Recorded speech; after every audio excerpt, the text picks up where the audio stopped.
Hey there, it's me, and it's Saturday when I'm posting this conversation with David Rothkop that we had on Friday afternoon. It was one I was really looking forward to because David's last couple of pieces at the Daily Beast, last few pieces have been especially comprehensive on issues around Elon Musk and his campaign against the ADL and for Russia.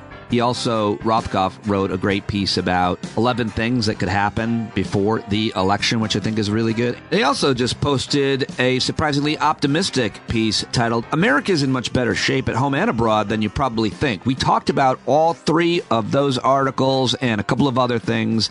Always great when David Rothkopf joins me. Get his book, American Resistance, the inside story of how the deep state saved the nation. Follow him on Twitter where he makes an argument that he will stay until the end at DJ Rothkopf. Actually, he's probably one of my favorite people to go read and see what he's writing and retweeting. And of course, read him at the Daily Beast. Worth having a subscription to that just for his stuff. And I will be posting my conversations, my interviews from my amazing trip to Iowa. Look for my first one to drop later this afternoon, where I talked to Dr. Candida Maurer, who is a very experienced, very wise psychologist and now research scientist at University of Iowa Health, where she is studying the use of psychedelics as therapy. Fascinating conversation with her that I'll be dropping as well. And then the rest of my talks out in Iowa coming up. So look out for those. But right now, my latest conversation with David Rothkopf. And remember, I can't do this or post it without your paid subscriptions. Go to patreon.com/Pete Dominick right now. In lieu of that, or in addition to it, write a review on iTunes or Spotify and follow Stand Up on all the social medias and Pete Dominick.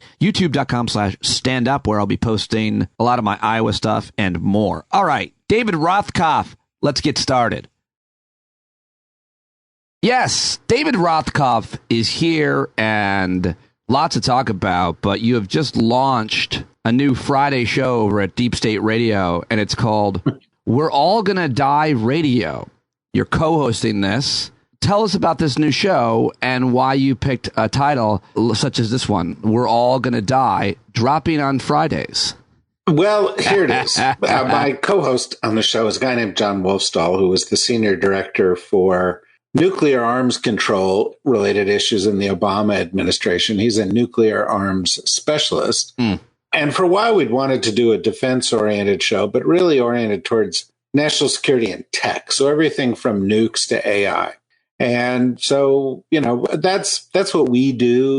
We're this kind of nerdy podcast network that does a show on Mondays about intelligence and does a show on Tuesday about books and newsmakers and does a show on Wednesday about foreign policy and does a show on Thursday about law and politics and then does this show now on defense. And we're adding a few more also. And so, it's a great way to start off the weekend. Listen to our show. You'll drink probably a lot. And the first episode had former U.S. Ambassador to South Africa, Mark Lippert, and former National Intelligence Council Russia specialist Andrea Kendall-Taylor talking about the upcoming meeting between Putin and Kim Jong-un. Well, I have a lot of questions about the content of that conversation. I haven't heard it yet. I will go listen to it. Find all these podcasts wherever you get your podcasts or Deep State Radio and the DSR Network, thedsrnetwork.com. So here's the thing about a guy like your co-host who is an expert on nuclear weapons. He sees all of the dangers all of the time. So what kind of view does he have on nuclear Holocaust or disarmament, two sides of the coin, I suppose? And what are the other threats we're talking about? Well, first of all, I think he's a really unhappy, scared guy. He suggested that instead of mugs, we give out branded Zoloft to our listeners. I'm not Deep State Radio Zoloft. Yeah, DSR brand Zoloft. I'm not sure if that makes sense, but I think there are a lot of things to be concerned about. One of the punchlines of the discussion was that Russia's degradation of its conventional forces is going to lead them to want to do a deal with North Korea that's frankly likely to make the use of nukes by both of them more likely, greater. And, that's, worth knowing. And then the other kinds of things we'll talk about next week, we're going to talk about the recent announcement by the Department of Defense that they're going to make a big push into autonomous weapons systems, drones, robots, and that kind of thing. And, for all your Terminator fans out there, that's Skynet. Cool. Sounds super cool. Yeah, it's super cool. You send out a lot of technology from rich countries to go and kill people in poor countries that don't have the technology, and we don't have to put any humans into it, right? And what could go wrong? What could go wrong with an autonomous weapons platform? Learn more at We're All Gonna Die Radio. You should just do you should do a segment, though, on the greatest threats to your actual health. I want to hear you guys bring on some... Well, that's going to be... One of the shows we're adding shortly is going to be a science and health show. Oh, great. Well, I've got some great guest suggestions for you, like an expert who will tell you drink as much Diet Coke as you want. Moving on. I know you used to love Diet Coke, and it would make you eat carbs or something. So just on the Russia-North Korea meeting, what else can you tell us about this new axis of evil? Where does China stand on those two guys becoming roommates, Kim Jong-un and Vladimir Putin? Why are they meeting? Who they have mutual interests? They've always been aligned to one another, but for the past 35 years, they haven't been super close, cooperating as much as Kim Jong-un would want. But Russia's got a problem, not a lot of friends, and another problem, running out of ammo and other kinds of things it needs in Ukraine. North Korea is a heavily militarized state, so, you can imagine a deal where the North Koreans offer to give the Russians a bunch of ammo, and the Russians offer to help the North Koreans with their space programs and their nukes programs, and the world ends up a worse place for it. Doesn't speak a lot to the strength of Russia that they've got to go begging to this hermit kingdom that's broke and underfed and run by a lunatic. Well, we'll see what happens with that, and we should be listening to Deep State Radio to learn more about that alliance. I wonder what that conversation must be like between Vladimir Putin and Kim Jong-un. Yeah, who's going there in his armored train. He doesn't want to fly. Right. Putin hasn't done much for aviation in Russia recently. But he doesn't like to fly, so he's going to take a train.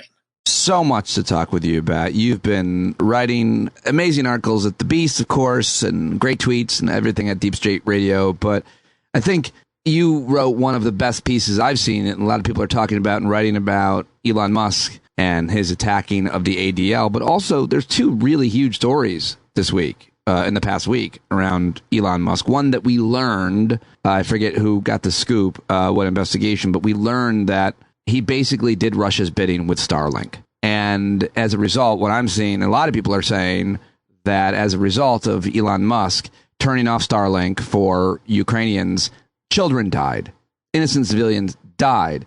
And people are screaming that there has to be an investigation and all kinds of conflict of interests or war crimes even. You can't be a corporate.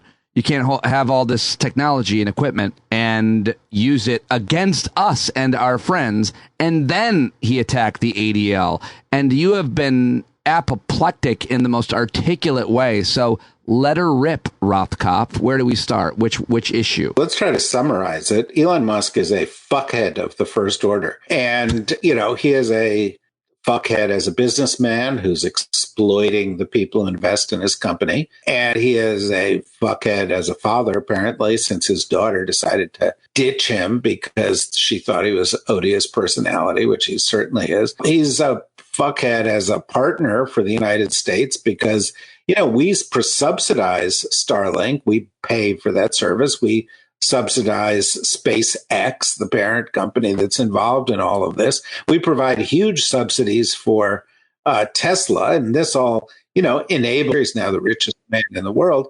Meanwhile, what does he do in return? He, helps out Vladimir Putin, his buddy. He helps out the Chinese. He's co-invested with the Saudis. One of the real areas, that he's demonstrated that he's a fuckhead even to his customers is, Saudi Arabia just a week ago or so sentenced a guy with like 9 Twitter followers to death for a bad tweet. Now, Elon says, I'm like a big time defender of free speech. Has he said a word about somebody being sentenced to death for a tweet?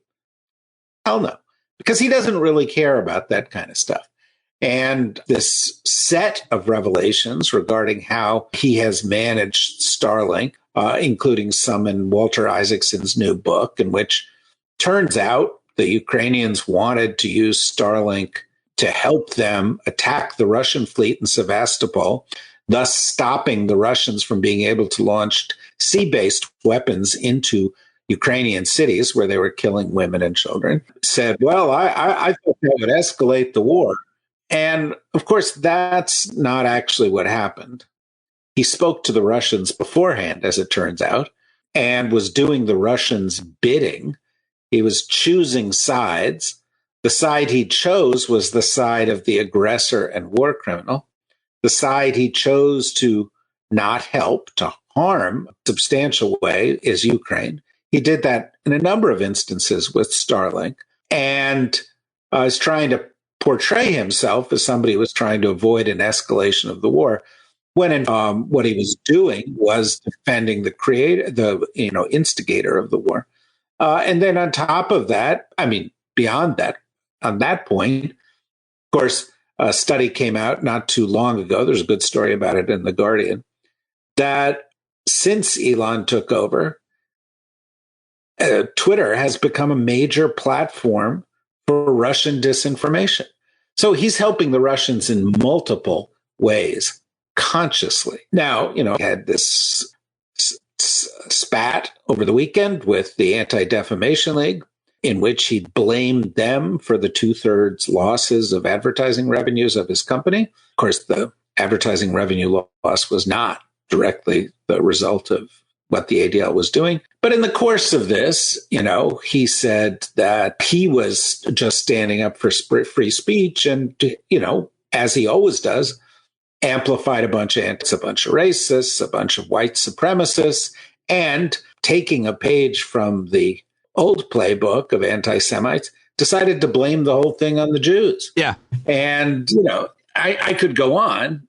There are countless other ways in which this guy is a menace. But I think the critical question is, why are advertisers supporting a guy who is a racist, a white supremacist, in bed with people who are putting people to death for tweets, in bed with the Russians in terms of disinformation and helping them in the war in Ukraine?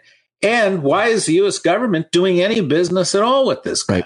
Right. And politicians need to be asked this question, and investigations need to take place, because some of the information he gets by dealing with the U.S. government is highly sensitive. There's plenty to address here. I can't think of a historical precedent where, say, a defense contractor CEO, I don't know, Lockheed or Raytheon or something, throughout the last 30, 40 years was in any way communicating with, I don't know, Muammar Gaddafi, Saddam Hussein, Ahmadinejad, the North Koreans, Chinese, any of them.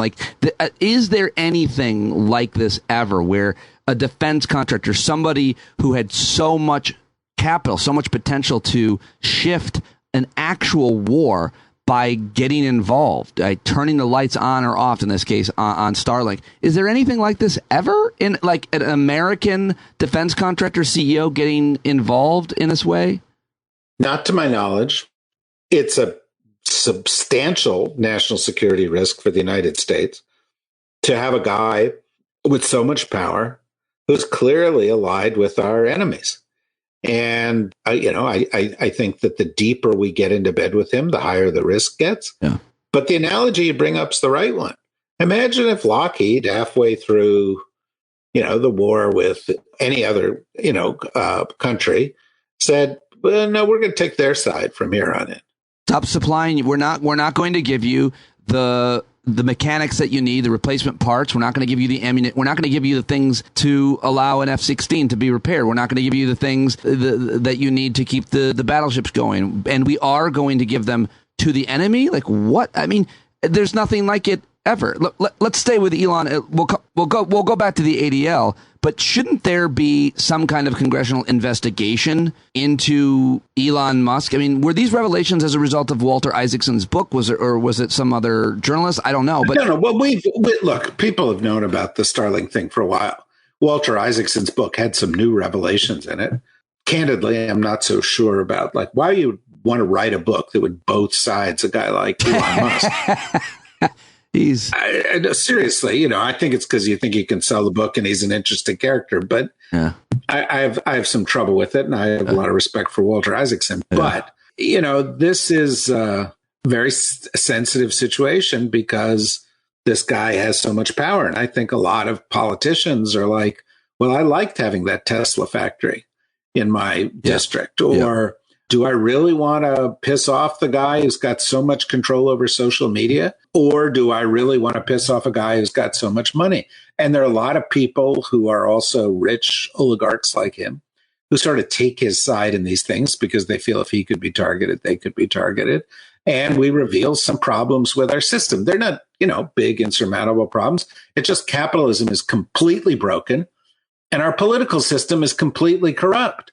And so if you take those two things together, you get people with hundreds of billions of dollars who can do whatever the hell they want. And people defending it. I saw one guy who's like a guy who's on TV, who's a very serious guy, and I'm not going to use his name. But one guy was like, well, aren't private corporations sovereign in their own right? And it's like, no, they're not. Private corporations are incorporated by countries, and it's a deal.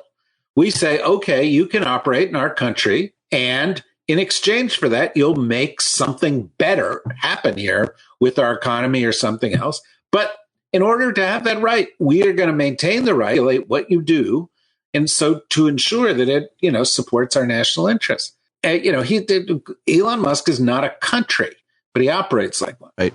How big of a deal is this attack on the ADL? Because what I've seen over the past few days happened, over the weekend, and Jonathan Greenblatt's a friend. I saw him at the March in Washington, and there he was giving a speech and talking about the rise in anti-Semitism. And then you have Elon Musk attacking the ADL, which there's plenty to criticize. We've talked about it before in terms of their support of Israel and so on. But this has created a kind of a backlash where there are now white supremacists out there chanting, ban the ADL. Like, his rhetoric has almost immediate actions, Rothkopf, it would seem.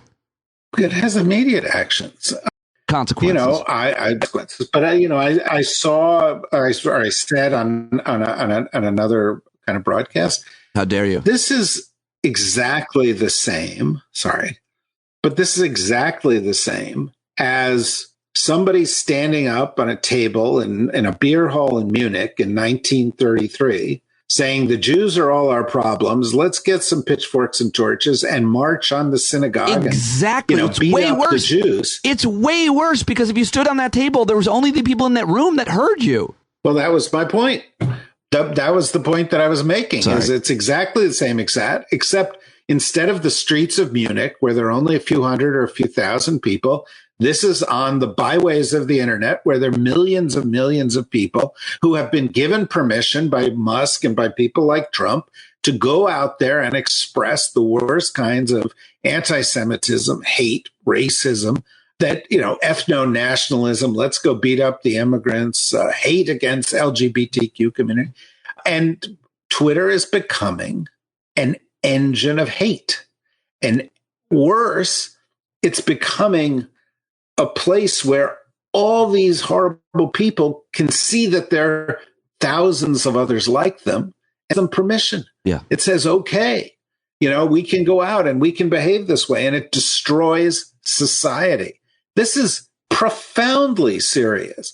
And Musk says, well, I'm not an anti-Semite. And my response to that is, well, look, if you amplify anti-Semites, if you platform anti-Semites, if you repeat anti-Semitic tropes and lies and conspiracies, if you behave as an anti-Semite would, blaming the ADL for your own problems, blaming the Jews, then you're worse than an anti-Semite, or you're the worst form of an anti-Semite, and you're having precisely the same consequences, to use your term, as would an active anti-Semite. And let's be honest about it. This is somebody who is a supporter of the worst war criminal in the world, who is an enemy of the interests of the United States and the West, and who is a racist, anti-Semite, anti-science, strangely enough, anti-vax, spreading threat to core values of the United States and the West. And we've got to find a way to contain it and dial it back and by all means not support it. And why is Apple advertising on Twitter? Why is the United States government doing business with SpaceX and supporting this guy? That's what the title of your Daily Beast article is. Enough. Advertisers and governments must dump Elon Musk. And we'll see if they do. I mean, it's a major platform still. It's still and you're not leaving. I've not decided to leave because why? Well, I mean, the reason I'm not leaving is that I think people have got to use every platform available to them, including flawed platforms, to speak out. And so long as we're able to speak out, not only will we, have some kind of an impact on what he's doing, but my sense is Twitter will falter further under his leadership. And at a certain point, he will realize it's not worth the time. It's too much of a drag on his other interests. And he may sell it. He may allow it to go back to the people who are the original owners. And I would argue that you and I and millions of others have invested far more time in Twitter than he has. For sure. Been doing it, been involved for years and years and years. What are the assets of Twitter? It's us. Who are the owners of Twitter? It's us. I think, we should stay and try and be as active as we can be, even though I'm on Threads and Post and these other places. But, I still harbor hope that we will drive this bad guy out. I'm glad you feel that way because I do check in on your tweets pretty much every day and your own stuff, your retweets. I'm glad that you've decided to stay there and keep going. You also have two other really interesting pieces over the Daily Beast. I just wanted to quickly ask you about each one of them to give me a quick take, and I hope folks will go over there and read them. But you write, the title of this piece is America's in much better shape at home and abroad than you probably think. I mean, that would even surprise people based on where we're at in this conversation and the fact that you've launched a new podcast about how we're going to die soon. Hey, look, it doesn't say soon, by the way, in the title. It just says we're all going to die. And by the way, I hate to break this to you, but we're... Secondly, in terms of the U.S., I just think, look, we've gone through a lot of challenges in this country. One of the great things about the country is our resilience. The challenge of getting it launched was a big one. The challenge of dealing with the Civil War was a big one. The challenge of fighting 2 world wars or going through multiple major economic crises, integrating multiple different kinds of groups into our society. These are all been big challenges, and we've faltered and fought and ultimately come back on the other side stronger. And I think there is an argument to be made that, the challenge of January 6th, of Trumpism, is one where we may come out on the other side stronger. The legal system is beginning to kick in. It looks like he and others may well be held accountable. The electorate rejected Trump in 2020 and in subsequent elections have rejected Trumpist extremists. So that's quite encouraging. And meanwhile, in the midst of all of this, 3 years ago, we were coming out of COVID. It was a major economic and healthcare crisis for the U.S. Of all the big countries in the world, we responded best, are recovering fastest, face some of the lowest inflation rates, have by far the highest job creation rates, responded by investing in our infrastructure, investing in the science and technology in a way we haven't in the past, investing in green technologies in a way that we haven't in the past. And even beyond all this, some of the rivals that we thought we had are faltering. The Chinese, who for a long time were like, well, it's just a matter of time before their economy eclipses ours. Well, they're faltering now. There have been some very telling articles on this in The Economist, the Financial Times, and elsewhere. It's unclear they will resolve them. I think finally, after many, many years of the reverse, our GDP is not shrinking relative to their GDP.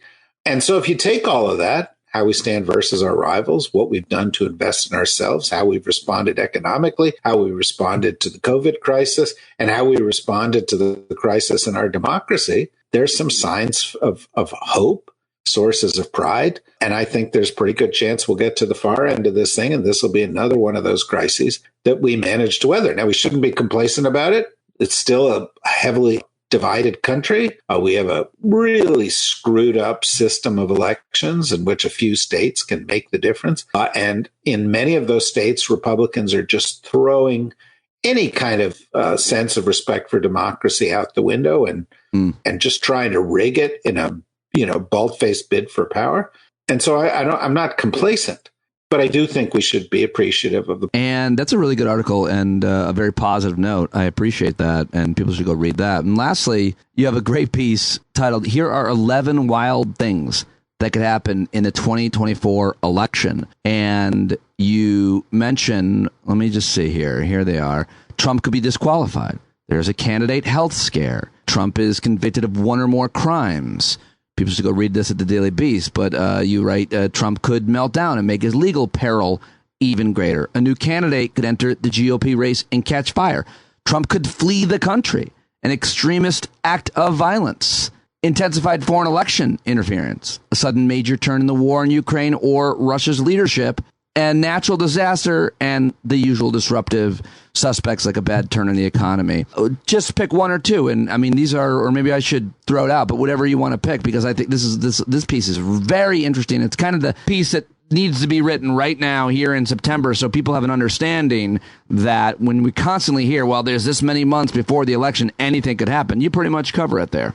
Well, yeah, but I mean, the other thing that we hear a lot of is, well, it's all done. Trump's going to be the candidate. Yes. Biden's going to be the candidate. Yep. This is going to be the race. Yep. And then people, go and analyze all of that. And we've never had an election in which one of the candidates had faced 4 different criminal trials and 3 different civil trials and so forth. We have never had candidates who are this old. We've never had many of the things that we're facing here. And it's very complicated and volatile. And I think a little humility is in order when it comes to making predictions about what we're going to see next year. And, just go read the article and go down the list. Every single one of the things I listed is not just possible, but, it's the kind of thing that's sufficiently likely that people should prepare for it. How would a natural disaster affect the campaign either way? I mean, there's a million different ways it could, but. Well, I mean, you could see it in a variety of ways. First of all, there are a number of swing states that Republicans are responsible for, Democrats are responsible for. And if there's a natural disaster and the governor responds badly, it could reflect badly on them. If the federal government responded slowly, it could reflect badly on them. I mean, who knows if it happened during campaign season? I mean, look at the world today. Go on Twitter. Look at what's happening in Greece and in Hong Kong and in China. Right now in Greece, cities are washing away. In China, Hong Kong, the streets of Hong Kong have turned into rivers. You go back earlier, Canada was in wildfires, Sicily was in wildfires, Greece was in wildfires, other parts of the United States were, caught up in fires as we see regularly. What if this kind of thing happens in the middle of an election where the critical issues turn out? Yeah. It's a big deal. As are all the other issues that you mentioned. It's a great piece that everybody should read and share, as is all of your work, sir. I will let you go after all this Friday afternoon and a lot more Snapple that we have to drink. I appreciate you very, very much. A lot of good stuff. And I've moved on from Snapple to vitamin water. Oh, okay. Well, you're living on the edge. I have a very rich and diverse life. And a crucial part of it is talking to you, my psychotherapist, every so often. Thank you very much, David Rothkop. It's always a pleasure. We always learn a lot, and I really appreciate your take, sir. Thank you. Same to you. Have a good weekend. Okay, DJ Rothkopf on Twitter, where you can find out links, his articles, or just go to the Daily Beast. I don't know why I direct you to there. Get his book, listen to his podcast, Deep State Radio, and that is what I've got for you on this episode of Stand Up. Thank you very much for listening. If you listened on the weekend, I hope you're doing okay. I hope you appreciate it. I hope you were as enlightened as I was, and at times even inspired in that conversation with Rothkopf about what could be, perhaps. I'm going to go out and get to work on some very overdue landscaping. Come back in and post my conversation with Dr. Candida Maurer later on, if you're still listening on Saturday the 9th. I appreciate it, you bumblebees at the end. Love you, and I'll talk to you later. John Carroll taking us out as always.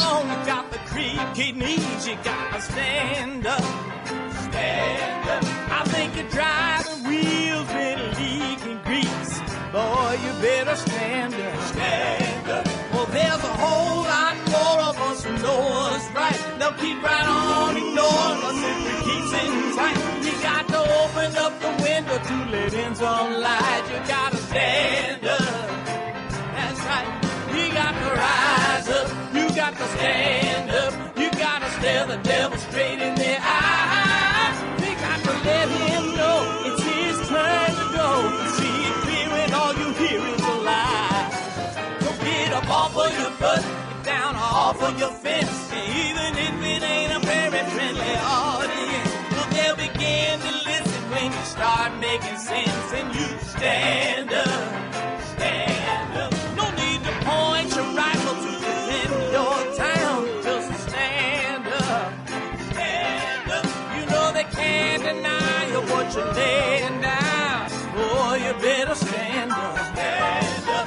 Show your face of every color, yellow, black, red, and brown. This is the place where every lost child will finally be found. There's only one thing to do before we stand our ground, and that's stand up, stand up. Well, the founding fathers saw a land for all. They had to stand up, they had to stand up. They had a keen imagination for a crystal ball, drawing all the plans of stand up. But all they had to go on was the time they were in, with other causes for laws, and since they weren't even sin, they knew that change was gonna come before the change could begin. They had to stand up. All right, they had to stand up. We got to stand up. We got to look the devil square in the eye. We gotta let him know it's his time to go, and make it clear when all we hear is a lie. Why you lying awake wondering where the money all went? It'll be the cost of freedom that'll go unspent. You can see him flee the scene of that experiment if you stand up. All right, we got to speak up, we got to reach up and raise your voice in every way you know how. Don't be toes up, you got to show up. Ain't no better time to do it but now. No need to pledge allegiance to no wanton tribe. Rise up, show obedience to the voice inside, and listen well and it'll tell you not to run and hide. It says stand up.